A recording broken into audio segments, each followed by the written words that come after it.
महाराज जी का आशीर्वाद साथ हो, सब साथ हो शंकर। और हमारे आश्रम में भी 30 से 7 तक राम कथा है, सचंडी यज्ञ है। आपको बीच में टाइम लगता है, आ जाइए। ऐसा होता है, स्थान का बड़ा महत्व होता है। जैसे हरिद्वार में गलती से आप एक बार राम बोल दिया, 1000 गुना फल देख मिलेगा। तो वैसे गुरु घर में भी सब है। हमारे सारे तीर्थ धाम आपके चरणों में। क्यों चरणों में है गुरुदेव के? क्योंकि गुरुदेव ने सारे तीर्थ कर चुके होते हैं, है ना। सारे तीर्थ करके उनके बाएं पांव के अंगूठे वो शक्ति होती। आज गुरु सारे पांव धोते, पांव नहीं धोने, बाएं पांव का अंगूठा ही पवित्र है। ये आपको बता दूंगा। आज लोग पूरे पांव धोते हैं, यहाँ गुरु बताएगा आपको। एक बाएं पांव का अंगूठे का जो नाखून है, बस वही ही धोना है। उसमें ही तीर्थों की सारी एनर्जी गुरु जी के पास होती है। जब ये कुंभ होते हैं, गंगा मैया भी उन्हीं गूंठे के, क्योंकि भगवान के गूंठे से उतरी है। और जो गुरु परंपरा नारायण की परंपरा है, नारायण से उत्पन्न हुए हैं सारे गुरु, समझे मेरी बात। तो ये गूंठे का बहुत बड़ा प्रभाव है। पहले टाइम में हम तीर्थ नहीं करते थे, हमारे पास धन नहीं होता था, टाइम नहीं होता था, सुविधा नहीं थी। लेकिन उस टाइम गुरु जी पैदल जाकर तीर्थ करते थे। वहाँ में आई आते थे, महाराज जी आप तीर्थ जा रहे हैं, हमारी तरफ से आप कुछ चढ़ा देना। जो तीर्थ संतों ने किए होते हैं, इसलिए जहाँ वो विराजते हैं वो तीर्थ स्थान बन जाता है। इसलिए जहाँ भी कभी कथा हो, कुछ हो, वहाँ हमें कम से कम एक दिन सुननी चाहिए, उसका फल मिलेगा आपको हमेशा। ये वो आप सुन रहे हो ना, ये वो बैंक बैलेंस है, इसका कोई नॉमिनी नहीं है। जब आप उस मार्ग में अकेले जाओगे, तब यही बैंक बैलेंस आपके काम आएगा।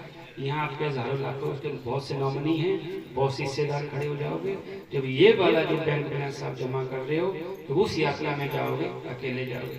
लोग हमें पूछते हैं, थोड़ा टाइम ले रहा हूँ, लोग हमें, मैं चाहता हूँ का संशय सारा खत्म हो जाए। लोग पूछते हैं कि मृत्यु के बाद किसने देखा क्या होता है। लोग पूछते हैं जब मृत्यु हो जाती है किसने देखा क्या होता है।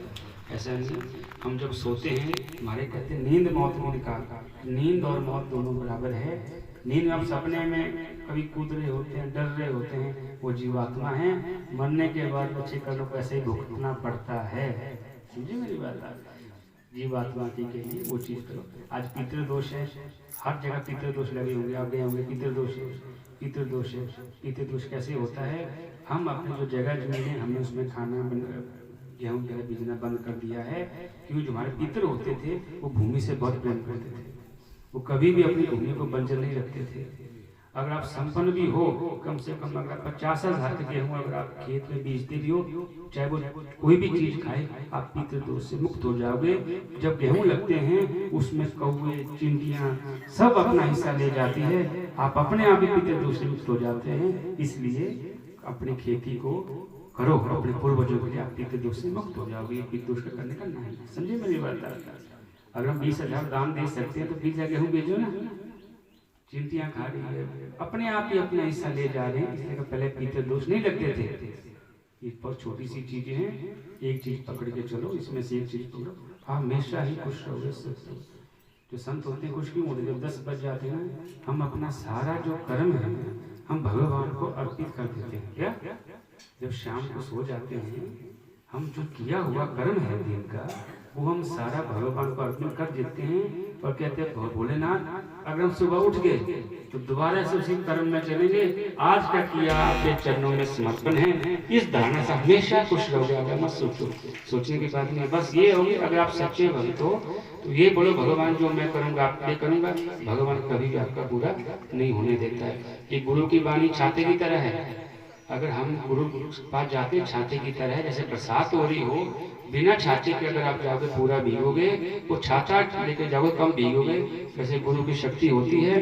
कोई बहुत बड़ी मुसीबत आपके ऊपर आनी हो, तो गुरु के सानिध्य में आप रहोगे तो कुछ ना कुछ प्रभाव देगी, लेकिन उतना प्रभाव नहीं देगी। हम कहते हैं काश में बच गया, ये गुरु के नियम हैं। बाकी हम गुरु महाराज से करते हैं कि आप सब खुश रहें। संसार सागर कुछ टाइम का है, जितना नाम लो कुछ भगवान पे अगर आपने अपना मन लगा दिया, आप कभी दुखी होंगे ही नहीं। मैं लिख कर क्योंकि आप सुखी रहोगे।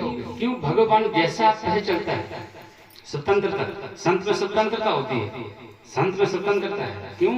वो संत सिर्फ भगवान के लिए खड़ा होता है, उससे भौतिक लिए खड़ा नहीं होता। वो उसने प्रण लिया होता है, वो स्वतंत्र है। समझे? स्वतंत्र, जब तक स्वतंत्र ना हो भगवान की भक्ति नहीं कर सकते आप। तो स्वतंत्रता सबसे जरूरी है भगवान के नाम के लिए। कोई बंधन नहीं। बंधन दो प्रकार के, एक बंधन है अपने जुड़े रहना, वेद में बंधन होता मुक्त, वेद में जो बंधन है मुक्ति है। मुक्ति मतलब भगवान से जब आप बंधन कर मुक्त हो जाओगे, समझे? आपके बच्चे के पास बंधन हो तो जब बच्चे को उठना पड़ेगा, बच्चे को भूख है खाना खाना पड़ेगा। भगवान को बंधन होगा जब मेरा मन करे मैं नाम जप सकता हूँ, उठ सकता हूँ, कोई मैं मुक्त हूँ। ये बंधन है, दो प्रकार के बंधन होते हैं। शब्द बड़ी शब्द ब्रह्म है, शब्द कभी खत्म नहीं होते। आकाश है, ये कभी खत्म नहीं होते। सादा शंकर भगवान यहाँ पाए। आप इस कथा का स्वरूप कैलाशवासी हो जाओ। शंकर कैलाशवासी क्या स्वरूप है शंकर भगवान का? कथा कार को श्रृंगार रस करवाना बहुत जरूरी है। हर कोई कथाकार का साहित्य ही कथाकार अच्छा कर सके। रसों का नॉलेज हो, रस क्या है, बहुत रस है साहित्य में, उस रस का पान होता है। कैसे उसको भगवान को बताएंगे? रस की चीजें बहुत गुड रस है। आप महाराज जी से कथा श्रवण करिए, कैलाश में ही हो जाइए। या शंकर भगवान साहब पिता, ऐसा मत सोचना कुछ नहीं है, बहुत शक्तियां हैं, देखने की बात है। आज हम डर रहे हैं, आज जो है डर रहे हैं। बहुत छोटी छोटी सीढ़ियाँ होती है। आपका पिछला बता दीजिए आपने क्या किया। जो संत होते हैं उसको पिछले से मतलब नहीं है, वो डर है। उन्हें क्या किया, क्या करेगा? आज से 10 साल पहले क्या किया, क्या वापिस आएगा?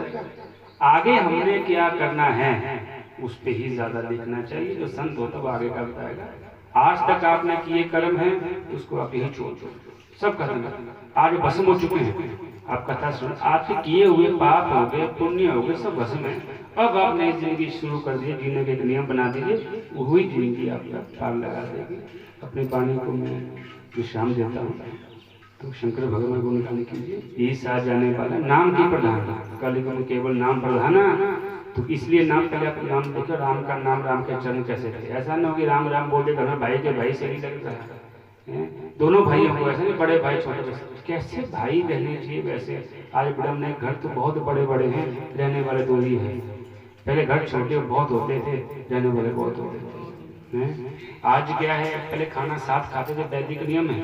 जब परिवार साथ खाना खाता था, एक आदमी ने खाना कम खाया, आदमी पूछता था तुझे प्रॉब्लम तो नहीं, परेशानी तो नहीं है, समाधान होता था।